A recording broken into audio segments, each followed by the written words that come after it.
So this is section 11.4, simulations, expected value, odds, and conditional probability. So first we're going to talk about simulations. Now, simulations is a representation of real life situations by tossing coins, rolling dice, getting random number generators, and so forth and so on. And so, like for example, if a husband and wife wanted to have 2 girls or 4 children, and they wanted to see, well, what would be the probability of them having 4 children? So they could run a simulation where a head is a girl and a tail is a boy, and they flip coins. And so they decided to do that, and they did it 40 times, and here were the outcomes. I'm sorry, tails were girls, heads were boys. And so here, in this first one, they flipped a head and 2 tails. And when they got the two girls, then they stopped. Here on this one, they got 2 girls immediately. But here, they didn't get 2 girls until the 4th flip. And notice on this one, they got 4 boys. And so they just flipped until they got 2 tails or until they got 4 coin flips. And this is 40 different options of what they did. And so of those 40, 21 of them had 4 children. And so they said, well, the odds of us, according to this simulation, the odds of us, or the probability of us having 4 children would be 21 out of 40, or 52.5%. And so that's what they use simulations for. Another example of simulations is, let's say that we have a cereal company and they put 6 different types of toy cars in their cereal. And so they wanted to know, well, what's the chances of us getting all 6 cars if we only buy 10 boxes of cereal? And so here they'd used a random number generator, and you can get those online. All you have to do is Google random number generator, and it'll just spit out random numbers, and you can give it like limits. And so here they use a random number generator, and they just kept randomly looking at numbers until they got all 6. They did 10. And so on this one, they had all of the numbers, so that's yes. So 1 was 1 car, 2 was another car, 3 was another car, and so forth and so on. And so on this one, it was yes. On this one, they didn't get all of the cars. On this one, they didn't get all the cars. And this one, they didn't get all the cars. This one, they did, and this one, they didn't. And so notice that they got all 6 cars in 2 out of the 1, 2, 3, 4, 5, 6. So 2 out of 6, they got all 6 cars. But they didn't have to buy any cereal to do that, okay? So that's why you would want to use simulations to kind of, before you go to the store and start buying cereal, you want to know, well, what are the chances? Then here's the same simulation, but on this one, instead of asking what would happen in 10 boxes of cereal, you know, if you're collecting the cars, or if you have a son who is collecting the cars, he is going to want to buy cereal until he gets all 6 cars. And so here they wanted to see, well, how many different times do you have to buy cereal to get all 6 cars? So they ran the experiment, and in this case they rolled dice. And of course not dice, but a die. And if it came up a 1, that was one kind of car, a 2 was a different kind of car, and that, so forth and so on. So here's the numbers that they roll. On the first one, they had to buy 15 boxes of cereal to get all of them. Here they had to buy 10. Here they had to buy 16. Here they had to buy 21. And here they had to buy 7. So here you could either do the mean, or you could do the average, the mean or the median, or however you wanted to evaluate this set of data. All right, so that's different situations of when you would use simulations. All right, so the next thing on this section is expected value.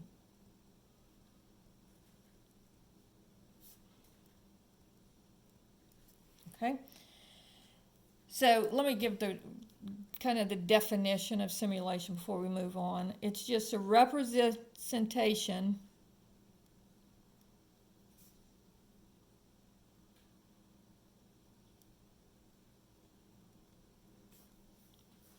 of a real situation using probability experiments. Okay? All right. All right, so let's say that we have a bag. We're going to do example, and then we'll talk about what expected value means. Let's say that we have a jar, and in it we have 3 red marbles, we have 2 blue marbles, and we have 1 green marble. All right? Now, we are going to pick a marble and then put it back and then pick another marble. So this is with replacement, and we're picking 2.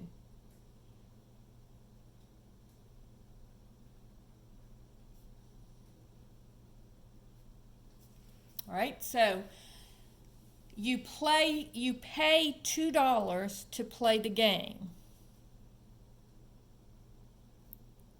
Now, you win if when you draw both marbles, they are the same color.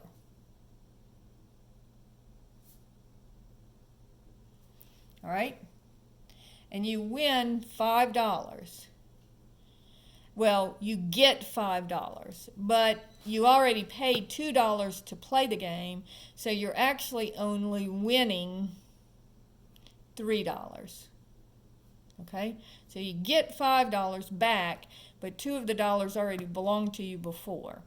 So we want to know, is it a good idea to play this game, or are you on average going to lose? Okay, lose money.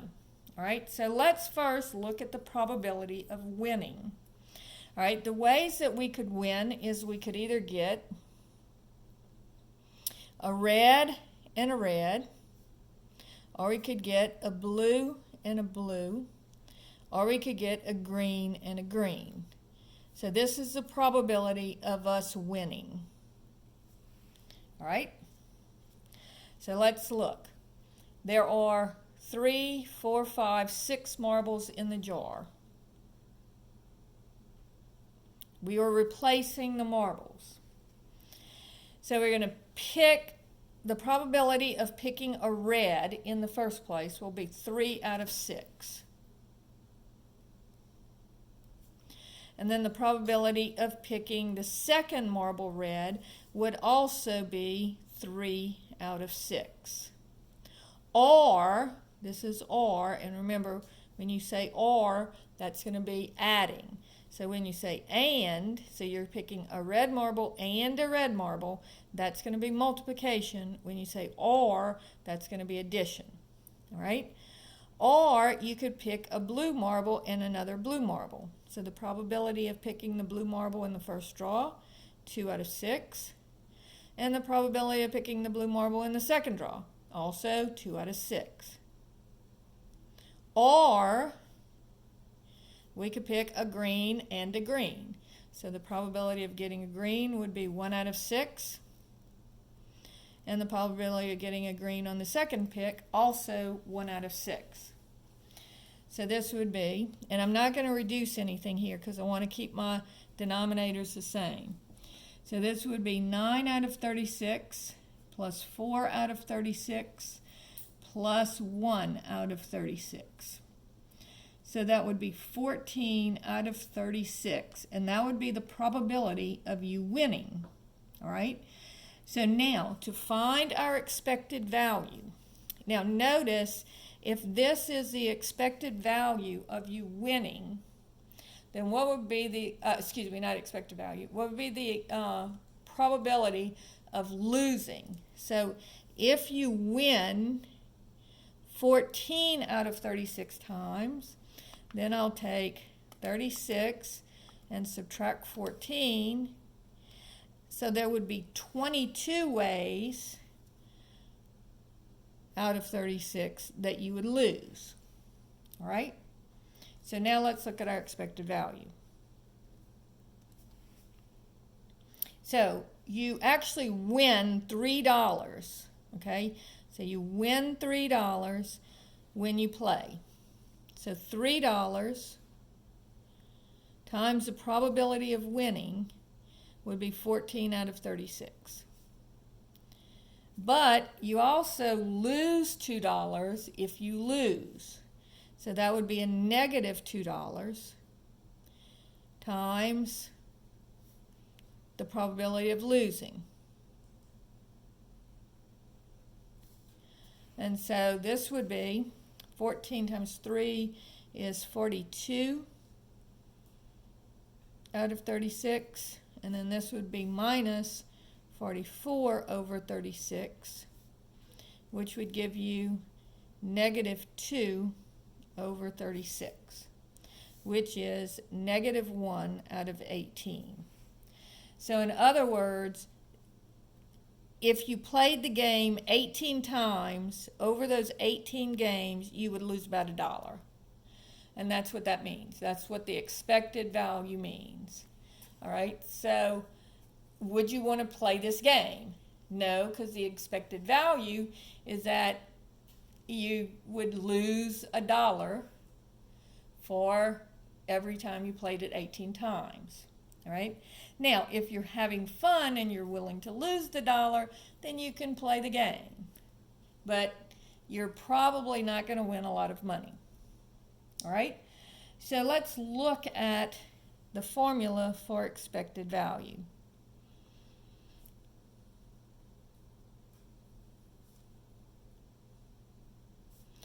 It's the value of the first thing, so in this case winning, times the probability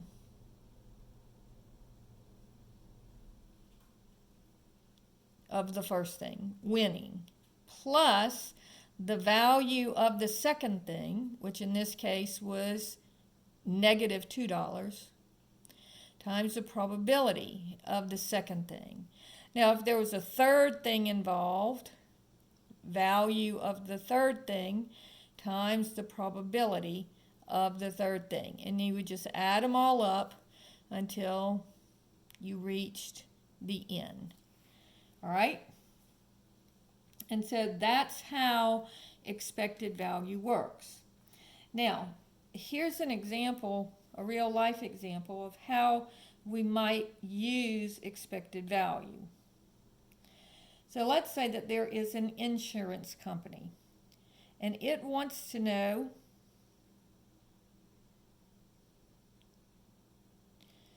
how much money to charge to break even on its claims. So they studied the last few years, and this is what they came up with. Okay, this table right here. And what it says is that the probability of the people that are of the drivers not getting at $0 in claims is 80%. the probability of them spending $2,000 is 10%, $4,000 is 5%, $6,000 is 3%, $8,000 is 1%, and $10,000 is 1%. All right? So what would be the expected value of their payout over the next year? So all we're going to do is we're going to take each of these values and multiply it by its probability. So my expected value would be 0 times 0.80 plus 2,000 times 0.10 plus 4,000 times 0.05 plus 6,000 times 0.03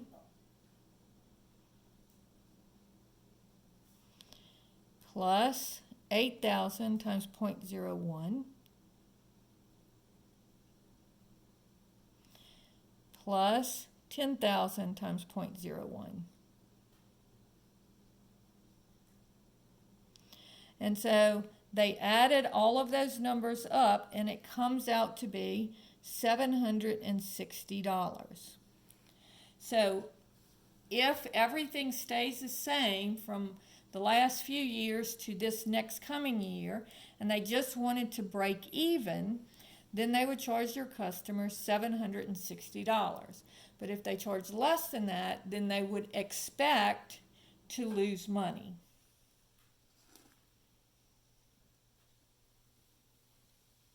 Okay. The next thing that we're going to talk about is odds. Now, odds is a different way of looking at the probability of something happening. It's different than probability, but it actually gives you very close information. So, you know how probability is a number of ways of getting what you want over the number of ways that you can do it all together. Well, with odds, it's a number of ways of getting what you want or of winning compared to the number of ways of not getting what you want, so of losing.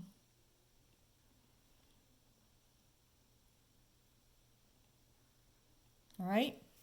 Now, notice if I add these two numbers, I would get the total number of ways of getting anything.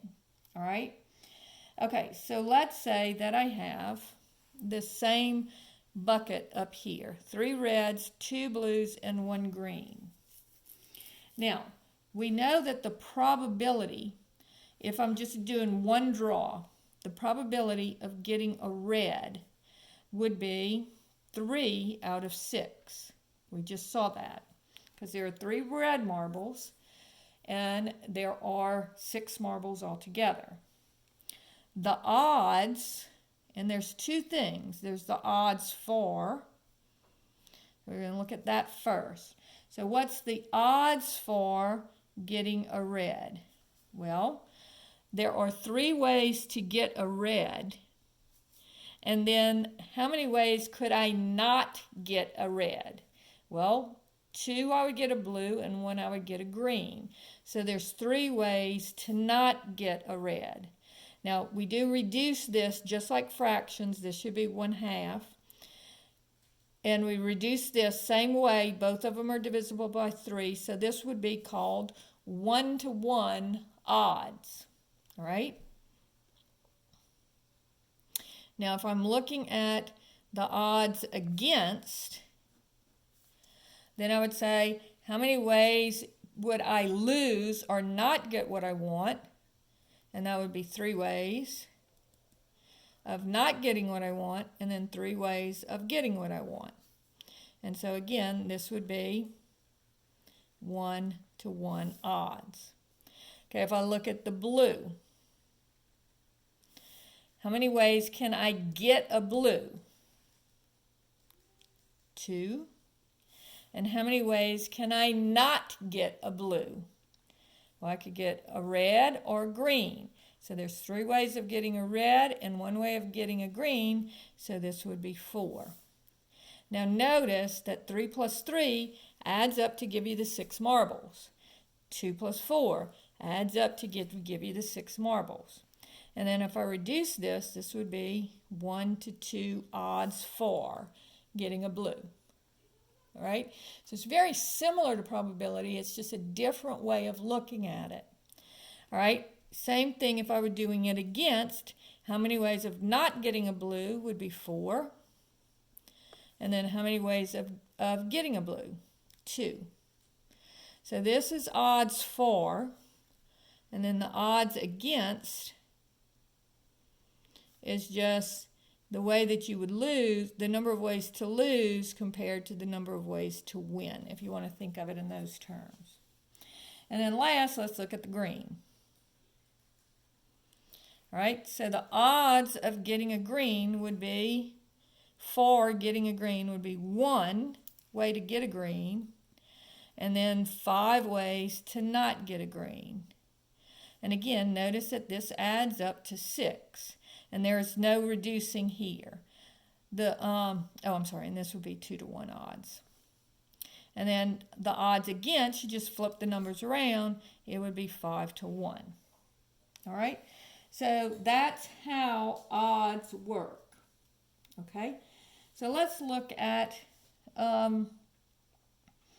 throwing a die. So here's the first example. And now we're going to look at tossing a die. All right, and so we get the numbers 1, 2, 3, 4, 5, or 6. That's our sample space. And if I wanted to know what are the odds, and notice it's kind of the same question as what's the probability, except for I'm asking a little bit different thing. So what's the odds for getting the number 4? Well, how many ways can I get the number 4? 1 way. And then how many ways could I not get the number 4? 1, 2, 3, 4, 5 ways. So the odds of getting a 4 are 1 to 5. Now what would be the probability of getting a 4? Well, that would be 1 out of a total of 6. Notice that these two numbers add up to give you the total number of ways of doing it. All right? What are the odds against?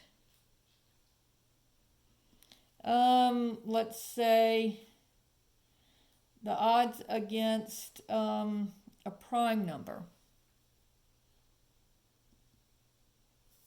All right, so what are the prime numbers here? Well, 2 is prime. Prime numbers have exactly 2 factors. So 2 is prime, and 3 is prime, and 5 is prime. 4 is not, because it has 3 different things that will divide into it. 2 goes into it, 1 goes into it, and 4 goes into it. So it's 3 things. So it's not prime. This one, not prime either, because it's divisible by 1, 2, 3, and 6. And this one has only 1 factor. It's only divisible by itself. And so the only 3 primes would be these 3.